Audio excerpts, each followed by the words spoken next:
Which way is north?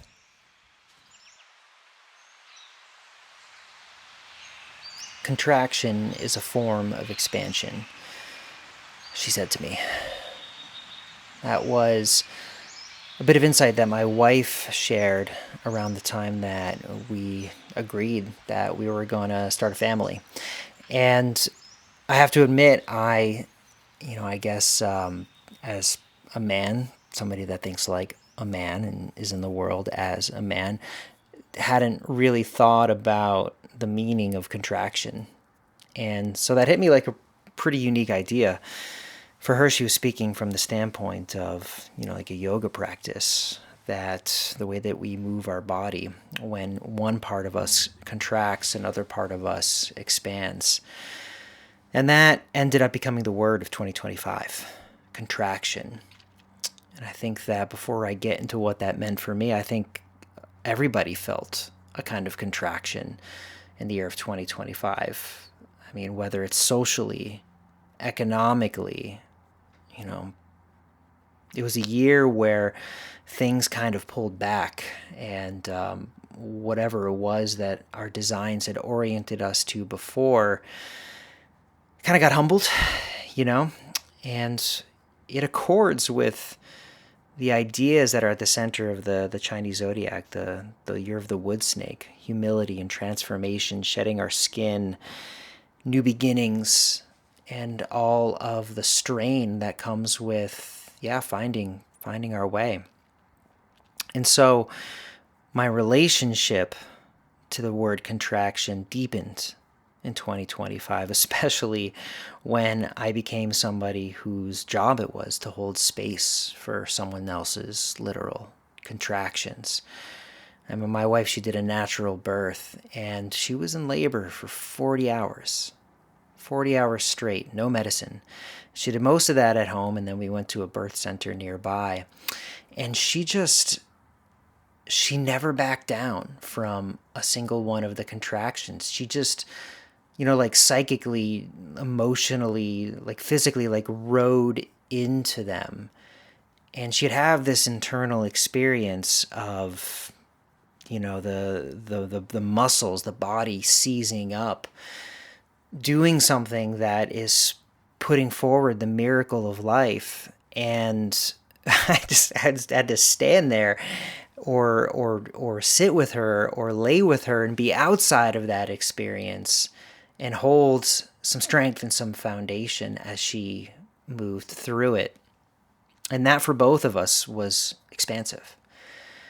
Expansive for her in ways that I can't speak to. It was entirely her internal experience, but expansive for our relationship because we showed up for each other in a way that we simply really hadn't had the opportunity to before.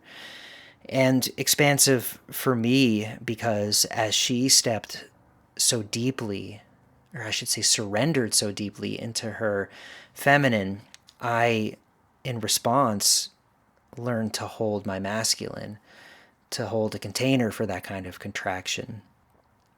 And then interestingly, this is the part that they don't tell you about having kids, or maybe they do tell you and I just didn't pay attention, but you go straight into raising an infant from the labor, from the 40 hours straight of not sleeping. I took a couple of naps, I have to admit, but my wife didn't. Straight into a cycle of having to feed this baby every 20 minutes to 3 hours. And this baby is not ready to come into the world. Like things hurt. And our daughter, I found myself holding her as she was moving through these things that are very much like contractions. For her, it was her body coming online. There's sensations in her nervous system, in her digestive system, in her skin, in her eyes, and it hurts because life is coming online and she's crying and she's got to learn to surrender into it. And my job is to hold her through it. Contraction, right? It's a part of life. And then late one night, a few weeks into it, I'm just probably just sitting there feeling bad for myself, and I went to the internet and I'm like, is this like normal? It's like, do other animals in the animal kingdom like have this much gas, like struggle to digest and fart? Like, what is wrong with humans? I don't think we come out ready. And the answers that I found when I dug in on this are that, yeah, humans don't come out ready. The fourth trimester, the following 3 months, it's a real thing. And the reason is because the size of our heads, our brains. If we fully gestated, it would be too big for the mother's pelvis to actually handle that. And so we come out a little bit early. But because of that restriction, because of that kind of contraction in the time of gestation, we come out as a blank canvas. And because of that, we are able to be so incredibly adaptable. Any child can be born anywhere, and it can learn any language, it can learn any social cues, and that might not be the case if we spent a little bit more time in the womb. We might come out a little bit too baked to be adaptable. And then further, it also does another thing where your whole world as parents contracts into taking care of this kid, and your social bonds become profound. The way that you sort of realize each other's humanity in that isolation is something that goes beyond words. And then third, you need help. We need help. Like, I don't know how anybody does this alone, whether as a single parent or even as parents without a community.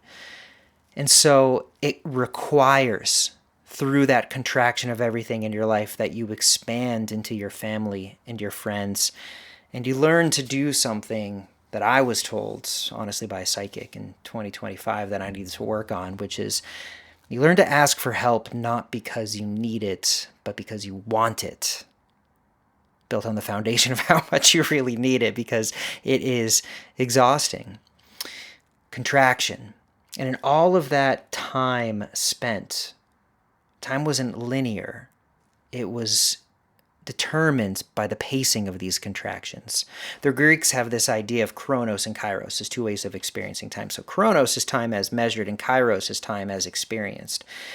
And I'd find myself the entirety of my life contracting into just holding this baby while she's contracting through whatever growing pains she's having.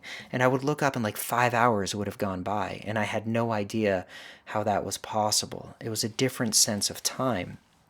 And I learned that that's another part of the expansion on the inside of contraction, where it's a teacup of eternity.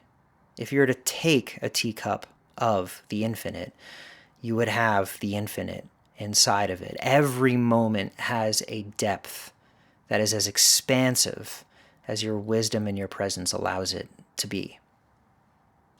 Wow. First lesson that our baby taught me, right? First lesson that my wife becoming a mother taught me. Contraction is a form of expansion. And so I guess I'm saying all this as a means of explaining where I've been, why I stopped releasing podcast episodes for so long. I've been in a state of contraction, but in that contraction has been deep and profound meditation and realization and expansion. Coming back online in 2026, which they tell me is the year of the fire horse, which sounds like it's incredibly expansive. You can expect more of the same from me as you've gotten before, hopefully with a little bit more earned wisdom from having to step into this role of supporting these incredible, incredible women who are a huge part of my life.